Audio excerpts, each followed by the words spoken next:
firearm restriction is a huge debate here in the U.S. and basically the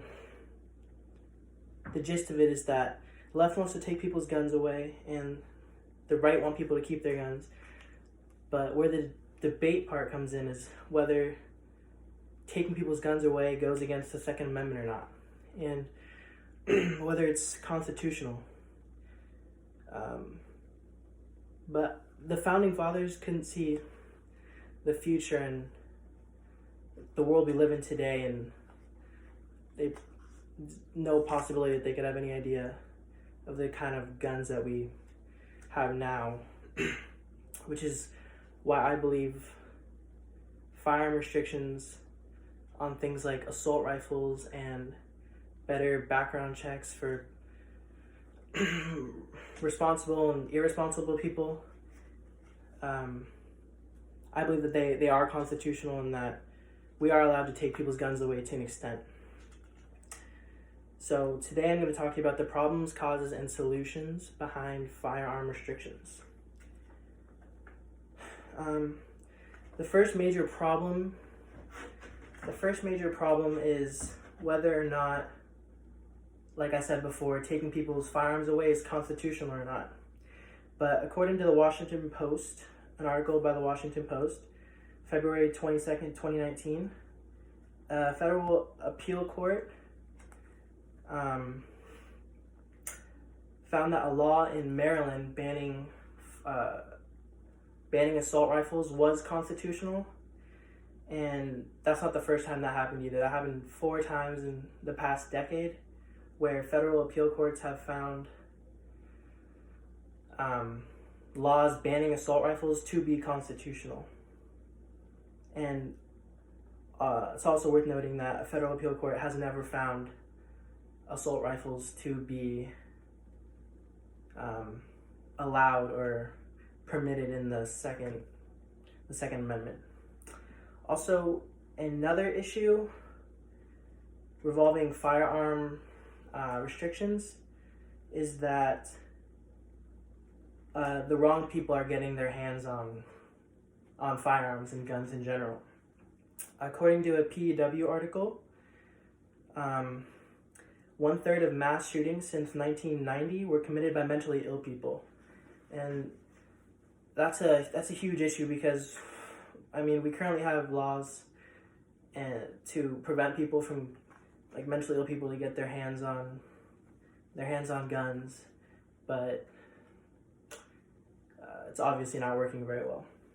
So now that I've talked to you about the problems, let's talk about the causes. I think the main cause behind this push for firearm restrictions and firearm reform is all the recent mass shootings that have been happening. According to an article by the LA Times, September 1st, 2019, since 1966, 20% of all mass shootings have occurred in the last 5 years. And I think that's pushed people to want to make this change and make this reform. Like taking the guns and making laws that prevent people from, like, mentally ill people from getting their hands on guns, and also doing things like banning assault rifles. According to an article by the Washington Post, May 4th, 2019, since 1999, there's been 115 mass shootings, and out of those, 32 semi-automatic rifles were used. So that's around a quarter of those attacks. But 40% of the deaths in those attacks were from the semi-automatic rifles. So it's close to half.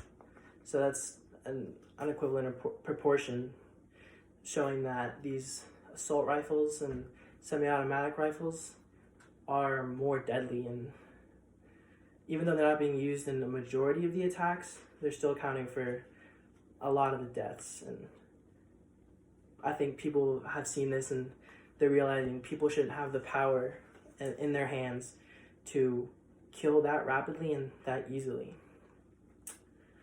So now that I've talked to you about the causes, let's talk about some solutions. So we've actually banned assault rifles here in the U.S. before. According to an article by the New York Times, September 4th, 2019, between 1994 and 2004, we had an assault rifle ban here in the U.S. And mass shooting numbers were down 25%, and the deaths in those mass shootings were down 40%. So that just goes to show that these, like, a ban like this would be a viable solution. It would work.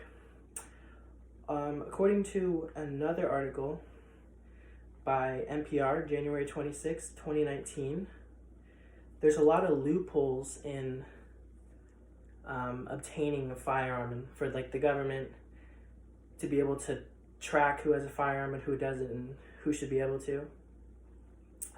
For example, you can buy guns at gun shows completely off the books. No one will ever know.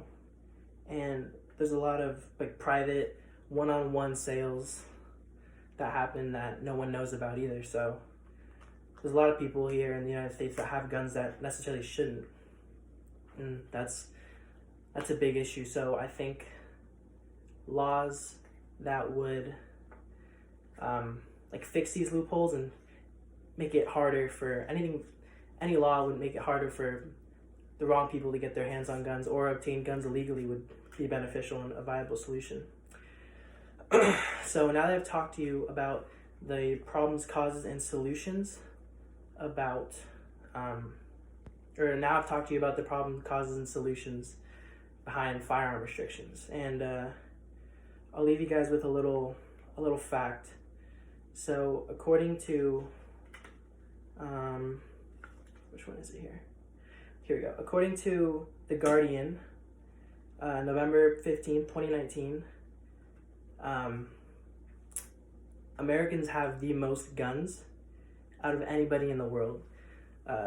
We make up 5% of the world's population, but own 46% of civilian-owned firearms, and that excludes military firearms and law enforcement firearms. But still, that's a lot. Like, we have 120.5 guns here in the U.S. per 100 residents, so it's more guns than people. So I really don't think there's a need for that, and I think we can definitely cut back and do a better job with restricting firearms.